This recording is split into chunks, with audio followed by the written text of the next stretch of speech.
অহা লোকসভা ইলেকশ্যনত যোনে highest vote collection কৰিব তেখেতসকলৰ দুখন কি লাগিব মাৰুতি না মটৰচাইকেল হ'ব नोंथांमोना सिगाङावनो एसेब्लाबो नुखाबाय जानांगौ जाय हक इलेक्शन लकसभा इलेक्शन सफैगासिनो दं बावहाय जायनो भट बारा बोनो हागोन जाय मानसिया UPPL नि मानसिफ्राना सोद्रोमाफ्रा आं बुंनाय राव नङा बियो बिथां जोंनि BTR खौ दाउ बयलारजों गुफुर खालामजोबनाय आरो जोंनि BTR आवहाय बोरमाजों नाजों बुंफब होनाय एभेलेबल खालामना होनो हानाय EM राकेश ब्रह्म ना बिथांनि रावखौ नोंथांमोना खोनाबाय जानांगौ तो बिथांनि बाथ्राखौ मालाबा आं कमेडियान बायदि मोनो आदैखौनो बा आदाखौनो लिंनोसै आं आदा राकेश बिदाखौ जा बुंनो मोननाय अधिकार दङ दै तो बाथ्राया जाहैबाय मा बिथांनि जिखिनि पलिटिक्स बिनि जाखिनि बाथ्रा बुंनाय ना गारि गंनै अफार दं राकेश ब्रह्मनि समस्तिनि रायजोफ्रा जुदि मोजाङै नायदोंब्ला नुबाय जानांगौ आंनि राव नङा हिरो हन्डा स्प्लेन्डार गंसे अफार ओमफ्राय मारुति 800 गंसे अफार दं बेखौ नोंथांमोना नायनानै नाय आरो हायोब्ला राकेश ब्रह्मनि फेसबुक पेजाव हाबनानै नाय बियो 1 आवारल'नो जादों बियो 1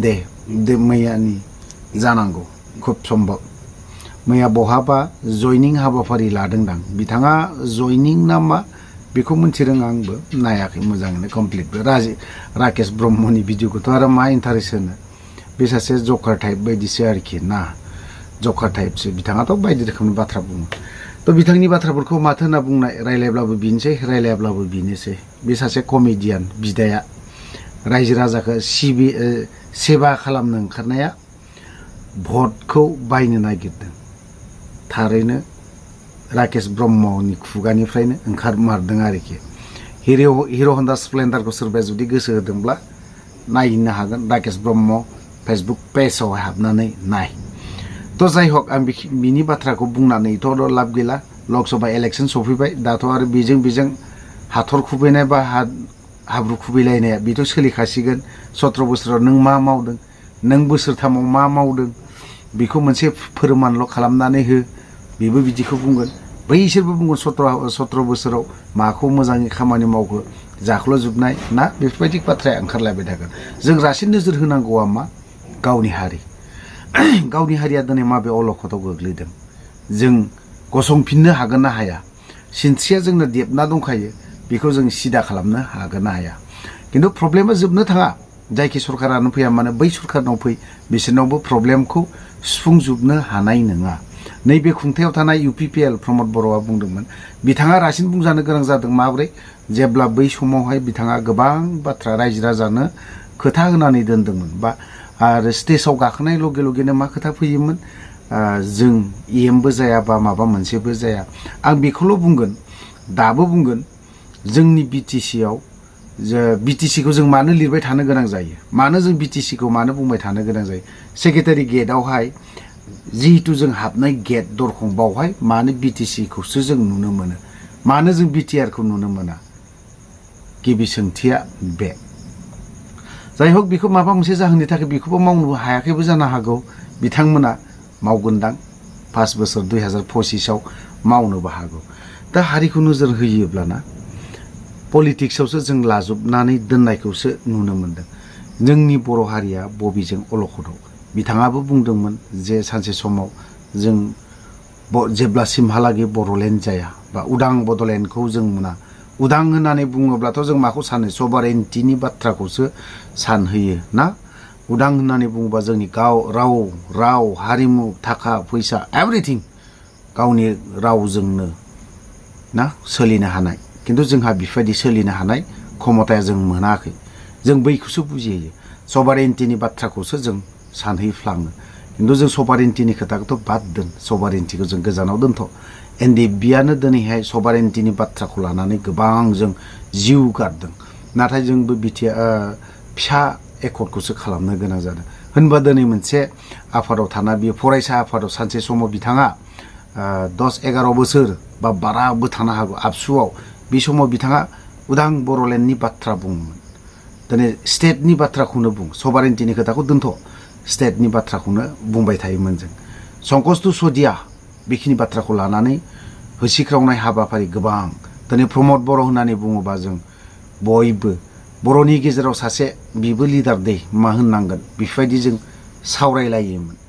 बोरै बेफोरबायदि बाथ्राखौ बुङो जों खिन्थु सिङाव हाबना नायाखैमोन बै समाव जों बिटिआर एकर्ड जानानै प्रमद बर'नि जिखिनि सिङाव हाबनानै नुबाय जेरैबायदि बाथ्रा बुंनाय हारिखौ जेरैबायदि लाइनजों लानानै थांनाय बर' हारिखौ दिनैहाय माबायदि थगायनाय खिन्थु जोंखौ फोरोंदों सोर नैबे बिथां बिटिआरनि CEM प्रमद बर'आनो जे माबा मोनसे बुङोब्ला माबा मोनसे उल्था मावनांगौ बेखौ फोरोंदों एज ए हल बर' रायजो राजाखौ फोरोंदों होनना बुंबा प्रमद बर' बिथाङा नंखाय बुंनो हानाय नङा आरो बिथाङा मा आं बिदि बुंनो नोंथांमोनखौ फोरोङाखै बेखिनि बाथ्राखौ बे बुंनो हानाय नङा खारन CMबो जाया होनदोंमोन बिथाङा माबा माबि बायदिसिना बेफोरबायदि खोथाखौ जों खोनानो मोनबाय थायोमोन दा माबे अलखदाव गोग्लैदों दा बर'आ जों क'क्राझार टाउन बायदियाव थाङोब्ला जों सोरबा सासेजों एसेब्लाबो मेगन खनाजों जों नायजानो गोनां दाबो जों जेब्ला BSc एकर्ड जादों 1993 सनावहाय BSc एकर्ड जादों दै बिनि सिगां जोङो हारसाफोरजों जों गादबना दोनजादोंमोन जायनि जाहोनाव दिनैहाय ससियेल मिडिया एभ्रि डे खारनाय ना बेफोरबो मोनसे बेमार नैबे बिथां फैनाय लगे लगेनो माखासे बेमारा हाबदों इनडाइरेक्टलि बाथ्राखौ बुंनाय जाबाय आं बेखिनि ससेखौ मा बेमार हाबदों बेखौ रायजो राजायाबो गासैबो मोनथिगौ दिनै ससियेल इन्टारनेटआव जों हाबोब्लानो फेसबुकआव हाबोब्लानो माखासे जिनिसखौ जों नुनो मोनो जाय जिनिसा दिनै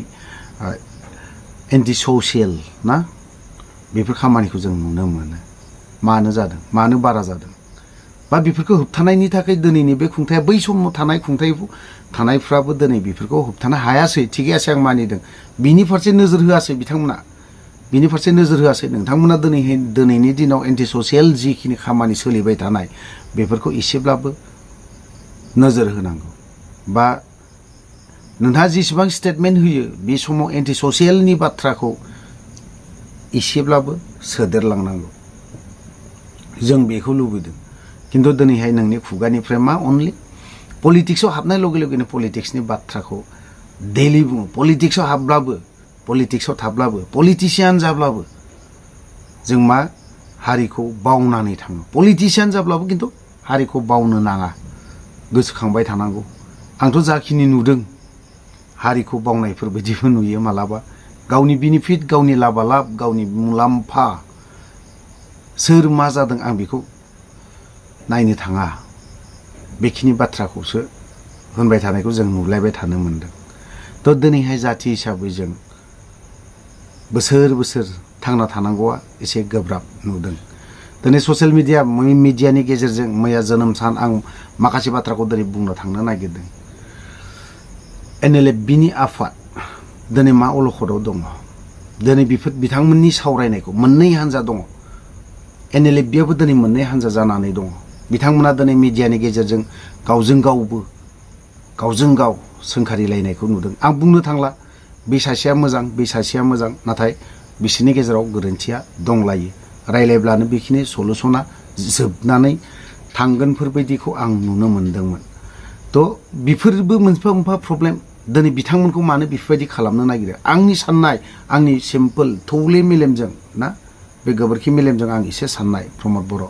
नोंथांनिसिम आं बुंनाय बियो दिनै NLFBआ बोसोरथाम दिनै दं बिथांमोनखौ मा सावरायनायाव एसेबो बाहागो लाहोआ नामा बा बिथांमोनखौ इन्डिया गभर्नमेन्टजों सावरायनाय बा स्टेट गभर्नमेन्टजों मोजां सावरायहोनायनि मोनसे लामाखौ खालामनानै होआ नामा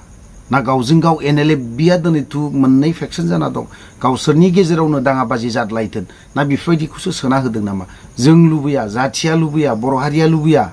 बिदिखौ NLFBजों NLFB गावजों गावनो बुदलायथों बा होसोलायथों जों बेखौ लुबैयाखै मालाबाबो जों लुबैया जों लुबैदों BTCआव नोंथाङा जेरैबायदि सानदों प्रमद बर'आ अबैध आर्मस माबा जायफोरनि हाथियार अबैध हाथियार दङ ना बेफोरबायदि हाथियारखौ जों बिटिसिआव गोमहोनो बा गावनाय सोदोब सिलाय गुलिनि सोदोबखौनो जों खोनानो लुबैयाखै जानानै थांबाय बै समाव गोबां जाथाय जालांदों जों माब्लाबा नोंथांमोना कयेकतायाव 17 बोसोरावहाय NDFB खौ बा माबा माबिखौ रायखांनानै होयो खिन्थु बेफोरखौ रायखांनानै जेबो लाब गैया दा जोङो मा गोदान न'खर दानायफोर बायदि बयजोंबो गोरोबनानैसो मोजाङै बा दिनैनि दिनाव NLFB नि जाथायखौ जों बेफोरबायदिखौसो पलिटिशियानफोरानो बर'नि दैदेनगिरिफोरानो नैबेखौ खालामना होदोंफोरबायदिबो जों नुनो मोनो आरो साननायबो फैयो माब्लाबा पलिटिशियानफ्रानो बिदि खालामदों नामा थ' लोगोफोर गोबां बाथ्रा बुंबाय बावहाय जुदि नोंथांमोना